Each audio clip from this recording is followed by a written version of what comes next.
Our coverage of these dry and dusty days continues now with Matt Rascone. He is in Lorain County.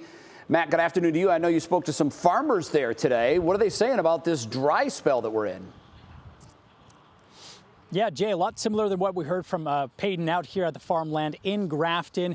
And it's top of mind, but like Peyton was saying, you know, they're not saying it's time to panic, along with the gardeners that we spoke to, but it certainly has their attention. The lack of rain, the dry dirt, that was the case when we visited earlier today. Ben Franklin Garden, that's a community garden, and it sits on 3.5 acres, 200 plots out there. They started planting last weekend to kick off their 42nd year as a community garden.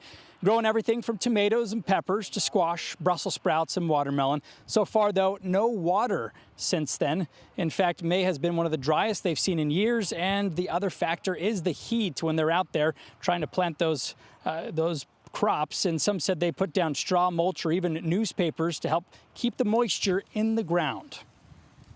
Everything's very dusty. It's kind of hard to plant just because you put a shovel in it, it just goes everywhere.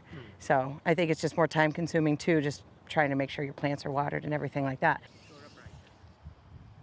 But gardeners here recognize they're fortunate enough to have water available at their fingertips. Of course, they just need to turn on the hose to make sure their plants continue to grow. Others, though, aren't so fortunate and really can only rely on Mother Nature. And so that's what we've been talking about out here in Lorain County, talking to farmers. And so in the next hour, we'll hear from one of those farmers about how the lack of rain is now impacting their growing season. That's coming up. Jay? Well, I think they'll all be glad to know that when I drove by, I do this every day, Matt Wentz's house, I beep the horn, I throw him a wave. I did see him in the driveway doing some sort of a dance ritual. Could have been a rain dance. I don't know.